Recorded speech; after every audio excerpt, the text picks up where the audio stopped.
impressed all that have seen him so far. Plenty of pace. James Michael Anderson, Burnley, born and bred, announced himself to the cricketing public in the summer of 2002 when, as a 19-year-old, he made his debut for Lancashire with immediate success. Wow, superb start for Anderson. Chris Taylor goes for a duck. He wasn't expecting that sort of bounce from this flat pitch.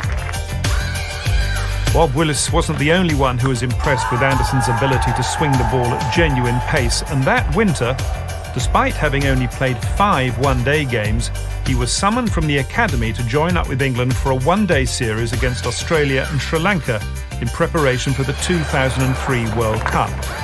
And he's got his wickets for James Anderson. It's his first international scalp. That tournament was held in South Africa, and on the evening of February the 22nd, 2003, Anderson produced 2 successive balls which marked him out as a star of the future. Beautifully bowled, wonderfully bowled by James Anderson. Inzamam has gone from his first delivery. Oh, beautifully bowled. Beautifully bowled by James Anderson. What a moment for him. Inspired by the young Anderson, England went on to win the game, and a painfully shy Jimmy was trotted out for an early taste of what would become a major part of his life, the media. He was swinging for the Pakistanis early doors, and then we got it to swing for about 20 overs there, if not more, and we had their batters in trouble. So what was the plan, to put it right up there in that driving range for that ball to swing and maybe initiate some edges? Yeah, we spoke about the team last night, we went through all their batters, and we said that if it's swinging, pitch it up there, maybe chuck in the odd Yorker, and they'll be in trouble. Cricket, as we all know, can be a harsh mistress, and 8 days later, Anderson tasted the other side of the game when Andy Bickle carted him for a 6. That's it, that's a big hit, it's 6, that's a big 6. And a 4. That's nicely placed as well. Andy Caddick's gonna beat him. That's 4. As Australia, needing 14 from the final 2 overs, dumped England out of the competition. Despite that disappointment, Jimmy was now very much on England's radar, and 3 months later he was given his Test cap at Lord's for the first Test of the summer against Zimbabwe. Not the start that Anderson has wanted, short and wide outside off stump. After a shaky start, his first over went for 17. He responded with figures of 5 for 73. It's all over now. That's the end of the innings. James Anderson has finished with a bang. 5 wickets for him. And when he added another 6 in the next Test in Durham, he was well on his way to what would be a record-breaking haul of Test match wickets. He's dragged that one on. That's fine bowling from James Anderson. It was easy to forget, however, that at this stage, Anderson was still very much a novice. He'd only played a grand total of 17 games of first-class cricket by the time he made his Test debut. It was hardly a surprise then that when South Africa, led by a run-hungry Graham Smith, arrived for the second half of the summer of 2003, Jimmy, sporting a rather startling red streak in his hair, suddenly found life a whole lot tougher. Smith's got it away through the offside. Giles is after it from the gully. He can't get there though. That's another Smith boundary. And this is not an impressive opening spell from Anderson so far.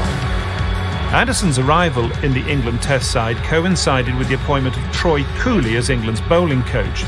And it wasn't long before the Australian, with a passion for biomechanics, started to try and change Anderson's action, which, with its unique dip of the head at the moment of delivery, was far from classical and was identified as being likely to cause injury. The action, though, wasn't entirely natural for Jimmy, and Cooley's attempt to alter it appeared to have a detrimental effect, as Anderson seemed to lose his way. He was the young kid coming through, had to force his way in. So we had to do a lot of work, bowling in nets, bowling to cones, to try and keep, and he hasn't got the biggest attention span. He does throw the toys out of the cot quite regularly, so trying to keep him motivated to bowl at cones and nets, and that was hard. With tough love backing like that from the coaches, it was only to be expected that Anderson would later admit he found this period of his career very tough. Yeah, it was really tough. Going through, getting dropped, in and out of the team, injuries. My action was all over the shop, and it was difficult. Yeah, it was hard to try and deal with. And I think that those moments are when you do a lot of thinking, soul searching yourself, and trying to find that mental toughness to get yourself back to the top.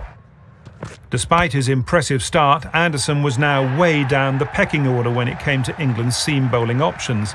And with a succession of injuries also taking their toll, the remodelled action didn't stop those. It's got him. That is the wicket that might change James Anderson's fortunes. It's a very good catch. His appearances in an England Test shirt were sporadic. Indeed, in the 5-year period between May 2003, when he made his debut, and March 2008, he only played 20 tests. I had a stress fracture in 2006, and coming back from that, that's when I worked with Mike Watkinson, who was coach at Lancashire at the time, Kevin Shine, who was working with England at the time, and the three of us came together with the plan of going back to my old action, an action that I was comfortable with, and we focused more on my skills with the ball, swinging the ball, rather than actual speed, because I've always been able to bowl 85 miles an hour plus. It worked, and when on the tour of New Zealand in 2008, England lost the first test badly, Anderson's career was ready for a relaunch.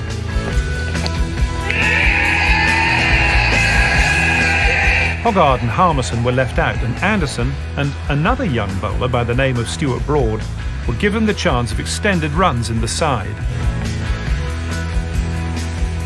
The pair of them would go on to play over 120 tests together for their country and form one of English cricket's most enduring and lethal partnerships, taking in excess of 900 wickets between them when playing together. We've worked well together, we bounce off each other well, and when one of us is kind of down, the other one picks him up. So it's worked well for us, and understanding each other and what our jobs are in the team, I think, is important. As Anderson settled into his role as the leader of England's attack, the milestones started to flash by. At the Oval in 2008, Kallis became his 100th Test victim. Oh, Pat first, out, yes, the finger goes up, the in-swinger from Anderson. Kallis didn't pick it, he's gone. 2 years later, he was past 200. Outside edge, and gone. 200 Test wickets now for James Anderson, and it was a beauty. By 2015, he had doubled that, and in doing so had gone past Ian Botham's record for an Englishman in Test cricket. Got him! That's what England have been waiting for, that's what Jimmy Anderson has been waiting for. He now becomes England's leading wicket taker of all time in Test matches. 26 games later, he was past 500. Bowled in! It's an elite club, and Anderson's just joined it. And when he bowled Mohammed Shami in September 2018... England have won the Test match. Anderson has the wicket he was prizing. He'd taken 564 wickets, more than Glenn McGrath and more than any other seamer in the history of the game.